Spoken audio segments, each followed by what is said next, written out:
Alhamdulillah, alhamdulillahilladzi katabas sa'adata lil mu'minin. Nahmadu subhanahu wa ta'ala wa huwa waliyul muttaqin. Asyhadu an la ilaha illallah wa asyhadu anna Muhammadan abduhu wa rasuluh sayyidul awwalin wal akhirin. Allahumma sholli ala Muhammad, Allahumma sholli ala sayyidina wa maulana Muhammad wa ala alihi wa sahbihi ajmain. Alhamdulillahirabbil alamin. Puja puji syukur kehadirat Allah Subhanahu wa taala, dan senantiasa dan selalu kita memanjatkan syukur atas semua nikmatnya. Kalau kita menghitung nikmat pasti kita tidak bisa menghitungnya. Sholawat serta salam tak lupa kita haturkan kepada junjungan kita Muhammad sallallahu alaihi wasallam, yang senantiasa kita harapkan syafaat dari beliau, dari kita hidup bahkan menjelang meninggal, atau dari Rasulullah Shallallahu Alaihi Wasallam syafaatnya kita harapkan ketika di alam barzah, sampai di hari kiamat, sampai di alam akhirat kelak.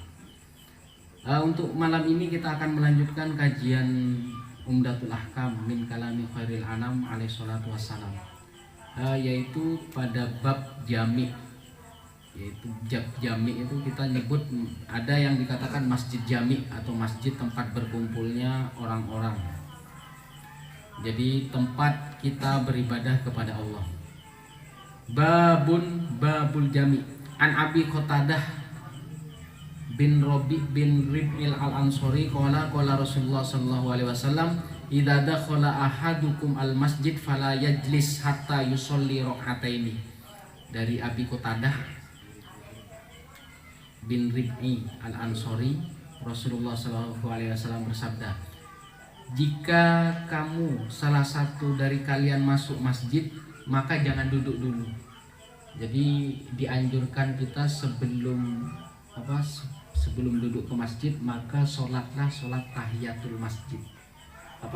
Jadi tahiyat masjid itu kita menghormati masjid. Usolli sunatat tahiyatul masjid rakaataini lillahi ta'ala, atau mustaqbilal qiblati ada lillahi ta'ala, gitu ya. Jadi itu anjuran, ini sunnah bukan wajib. Jadi sebelum kita duduk maka harapannya kita bisa sholat tahiyat masjid. Tahiyat itu tahiyat menghormati, atau seolah-olah kita memberi salam kepada masjid, karena itu adalah tempat ibadah kita, tempat kita menuju Allah, tempat kita seolah-olah kita bercakap dengan Allah. Jadi fala yajlis hatta, jangan duduk sehingga yusolli rak'ataini, sholat 2 rakaat, yaitu sholat tahiyatul masjid. Apakah wajib? Tidak wajib, sunnah. Ini anjuran. An Zaid bin Arqam qala kunna natakallam fi sholati yukallimur rajulu sahibahu wa huwa ila jambihi fi sholati hatta nazalat wa qumu lillahi qanitin fa umirna bisukuti wa nuhina 'anil kalam.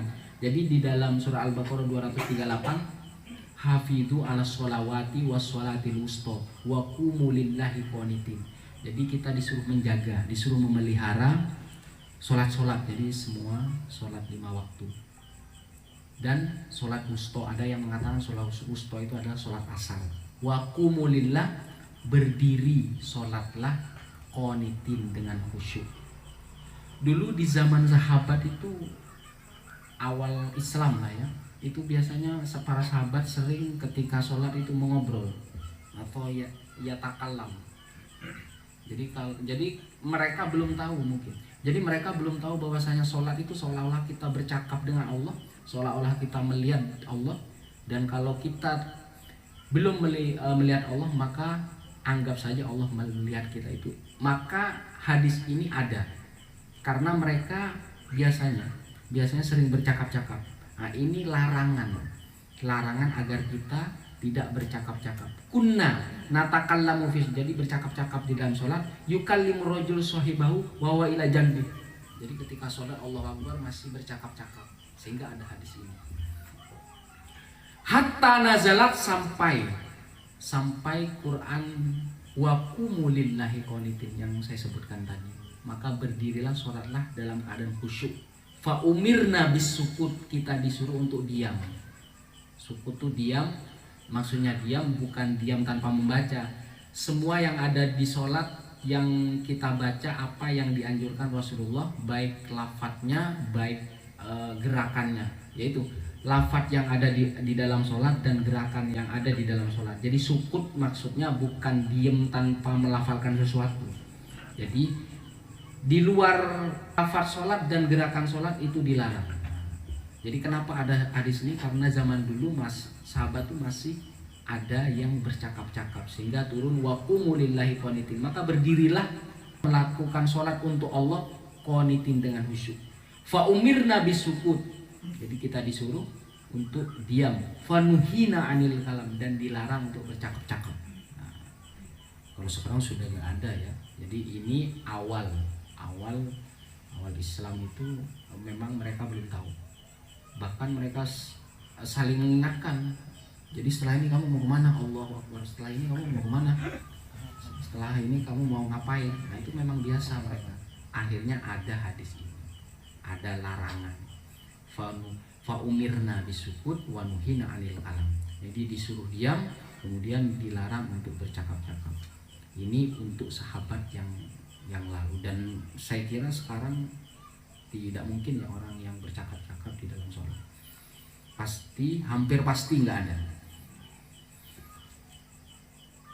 An Abdillah bin Umar wa Abi Hurairah radhiyallahu anhum an Rasulillah sallallahu alaihi wasallam annahu qala idza staddal harru fa abridu bis sholati fa inna shiddatal harri min fayhi jahannam. Dulu di zaman sahabat Pak, masjidnya bukan seperti ini. Masjidnya sangat sederhana. Dulu tidak ada semen. Dulu nggak ada semen. Mungkin paling bagus tuh terbuat dari batu. Itu kan panas Pak. Di padang pasir tuh panas gitu.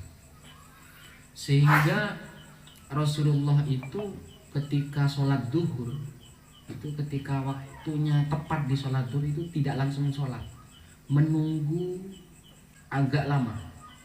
Apa maksudnya? Biar tidak terlalu panas. Jadi bedanya sekarang itu tidak terlalu panas seperti di padang pasir. Meskipun panas, upin kita sudah enak, ada karpetnya atau sudah ada AC-nya. Karena dulu di pasir atau paling banter itu di batu, sehingga panas. Dulu nggak ada genteng, jadi itu. Fa'abridu bis sholah, maka dinginkan dengan sholat. Fa inna shiddatal harri min fahi jahannam. Ada hadis lain memang itu. Jadi kalau hadis lain waktu duhur itu menunggu zawal, menunggu matahari condong. Maka ketika panas, nah, jadi kalau dulu itu ada cerita guru saya, ketika kamu dalam emosi besar, ketika kamu dalam masalah itu kan juga panas Pak. Jadi bukan panasnya matahari saja, panasnya pikiran, panasnya keadaan kita, dihimpit oleh keadaan kita. Fa'abridu bis sholat, maka sholatlah 2 rakaat. Jadi kalau guru kita, kalau kamu sedang marah pada anak, jangan langsung memarahi, tapi berhenti dulu, ambil wudhu, kemudian sholat. Jadi kalau kebetulan sudah sholat wajib, maka sholat sunnah apa saja, maka dinginkan keadaanmu itu dengan sholat. Nah ini kaitan dengan sholat duhur, karena kalau dari panas itu kan dia biasanya berkaitan dengan panasnya matahari, berada di tengah itu kan sudah duhur dia biasanya. Menunggu zawal, menunggu condong. Fa inna shiddatal harri min fahi jahannam, maka kuatnya panas waktu itu seperti mendidihnya jahanam. Hikmah dari hadis ini, panas bukan karena panas matahari, panas hati, panas pikiran, itu dinginkan dengan sholat. Jadi sesulit apapun, maka ketika dalam keadaan apapun, maka sholatlah, baik sholat wajib atau sholat sunnah. Maka itu jadi pendingin, kayak seperti ya pendingin atau kulkas lah gitu ya. kalau kita bisa mengistilahkan. Sejuk, jadi bukan dingin banget enggak, jadi sejuk dia.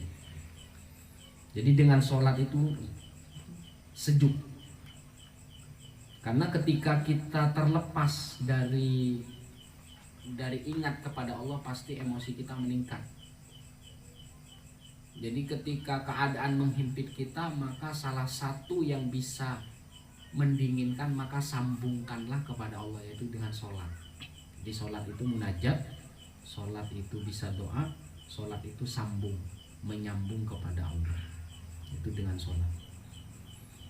Dalam problem apapun, maka sambung, sholat itu sambungkan dengan Allah.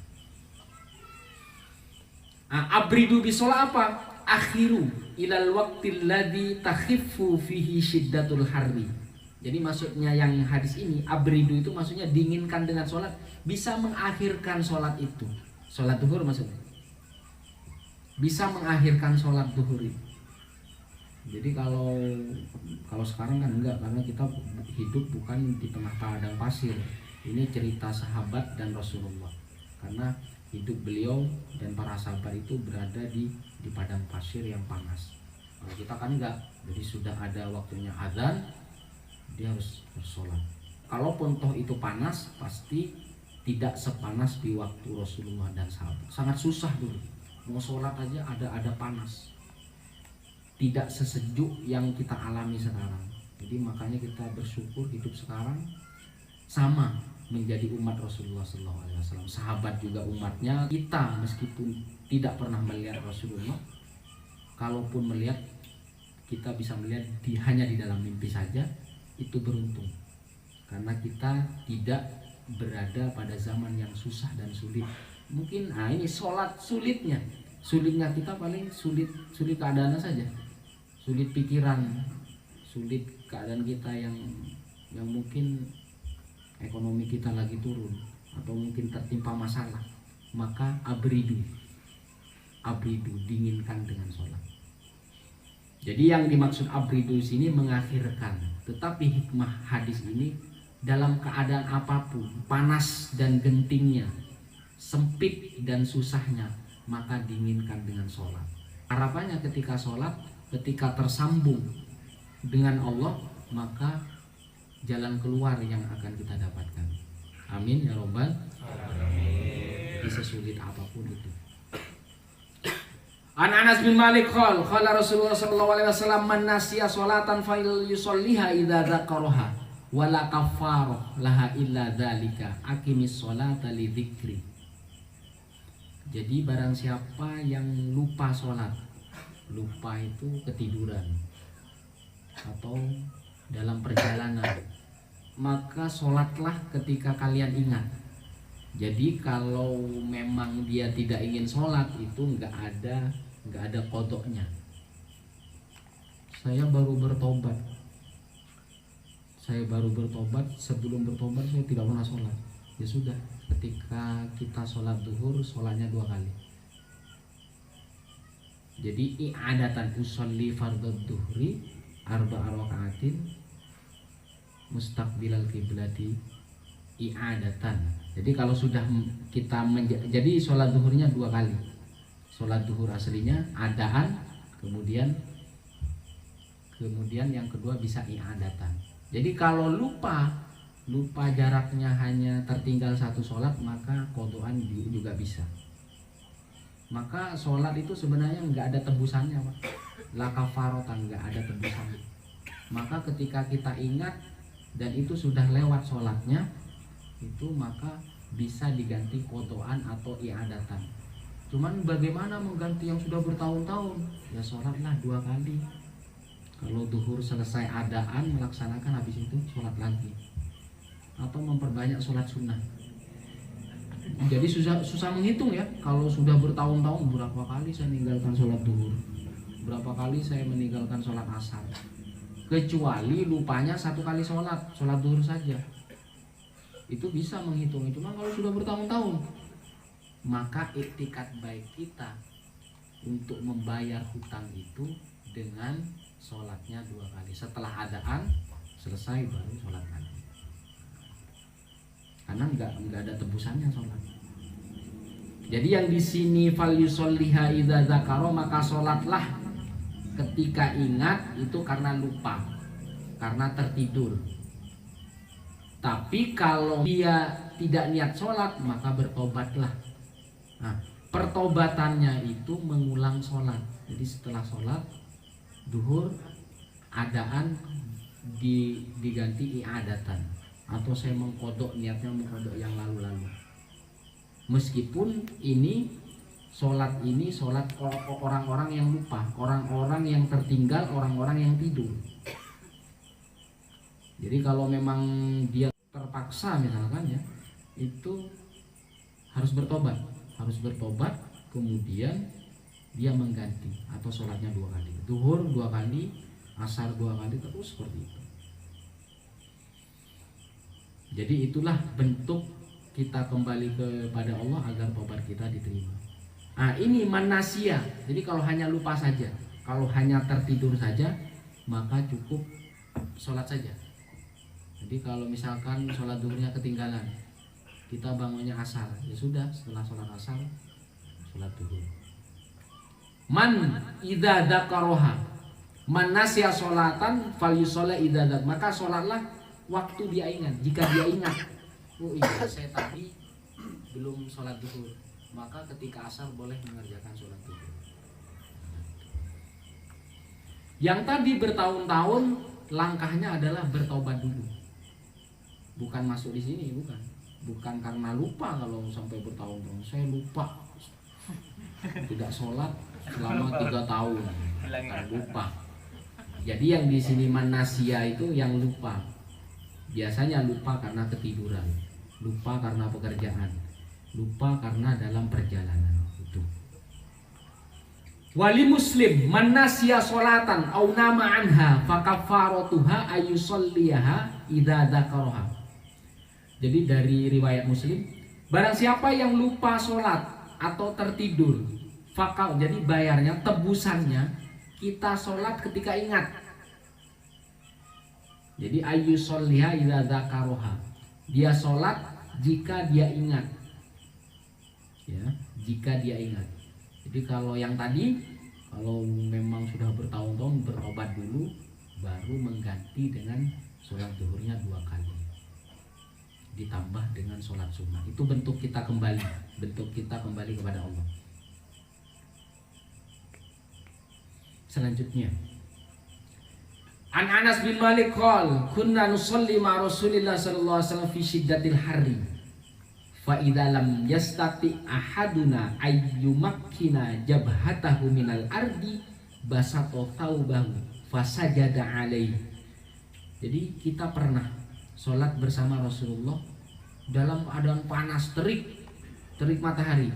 Fa idza lam yastati ahadun ayyumakkina, berarti mereka itu para sahabat sholatnya langsung ke tanah, Pak. Sholatnya langsung ke tanah dia. Atau dia biasanya kalau nggak ke tanah, ke batu. Ayyumakkina jabhatau minal ardi, jadi menempatkan jabhah, ini dahi di atas tanah. Basato thawba fasajada alaihi, maka saking panasnya ketika menyentuh tanah atau pasir, dahi tidak kuat menahan panasnya pasir tadi, maka basato thawbahu, menghamparkan kain kita. Nah, itu boleh. Jadi ketika panas boleh menghamparkan kain kita. Ini sudah nggak ada kalau di sini. Kalau di masa sekarang sudah nggak ada. Ini susahnya sholat di zaman dulu. Maka kita bersyukur sholat di masjid, sholat di karpet, sholat ada wewangian. Kalau dulu nggak ada. Sholat di atas batu, sholat di atas pasir. Itu pun sahabat terus menerus seperti itu. Kita yang di atas karpet aja kadang jarang, ya kan? Sudah ada masjidnya bagus, sudah ada tempatnya juga jarang. Mereka sampai, nah ini kan siddatul hari, berarti pasirnya panas, batunya panas, sehingga mereka menghamparkan kainnya. Itu diperbolehkan. Jadi ketika ada kain atau ada misalkan baju, ketika menyentuh tanah sangat panas, itu harus menghindar, dihamparkan kain, itu boleh. Karena syiddatul harri, kuatnya panas, sangat panas. Kemudian an Abi Hurairah radhiyallahu anhu qala Rasulullah sallallahu alaihi wasallam la yusalli ahadukum fi thawbil wahid laisa alai atiki min syai'in. Jadi tidak ada sholat, tidak boleh sholat salah satu dari kalian fi thawbil wahid laisa ala atiki. Jadi kalau sholat tuh jangan sarung diikatkan ke sini. Ini harus ada kain penutupnya ya. Harus ada kain penutupnya. Sekarang sudah jarang. Di zaman dahulu sahabat Rasulullah itu kebanyakan susah-susah, jadi bukan golongan orang-orang kaya. Jadi bisa disebut Rasulullah itu pemimpinnya kaum du'afa, pemimpinnya anak-anak yatim, pemimpinnya orang-orang miskin. Sehingga bergaulnya Rasulullah itu orang-orang seperti mereka. Biasanya mereka itu tidak punya baju. Jadi tidak boleh memakai kain yang enggak ada penutupnya di sini. Atik sini. Minhu syai'un. Jadi harus pakai penutup. Mau kain, yang penting di sini harus ditutup ya. Tuh. Kalau sekarang sudah enggak ada ya. Jadi meskipun ini udah enggak ada sebenarnya. Alhamdulillah sudah. Meskipun yang sholat jarang gitu ya. Jadi sudah pakaiannya bagus, sudah kaya-kaya tetapi tidak sholat, sangat rugi. Dulu sahabat tuh saking susahnya sampai dia tidak punya baju tetap aja sholat. Sehingga ketika ada sahabat yang miskin mereka juga saling membantu. Mereka du'afa, yatim, anak-anak yatim mereka saling membantu. Jadi bisa disebut Rasulullah itu bapaknya yatim, bapaknya kaum du'afa. Orang yang paling mulia itu sampai seperti itu. Jadi ketika ditanya Allah itu, waktu itu Nabi Ibrahim. Jadi Nabi Ibrahim itu ditanya, siapa Anda? Saya adalah Khalilullah. Jadi ketika Nabi Musa ditanya, siapa Anda? Saya adalah Kalimullah. Jadi ketika Nabi Isa ditanya, siapa Anda? Saya adalah Ruhullah. Saya adalah ruhnya Allah. Jadi ketika Rasulullah ditanya, saya yatim. Jadi saya yatim. Ya memang yatim piatu Rasulullah. Sehingga apa yang terjadi kepada Rasulullah itu sebenarnya meskipun kalamnya, perkataannya itu enggak ada nafsunya, itu wahyu semua.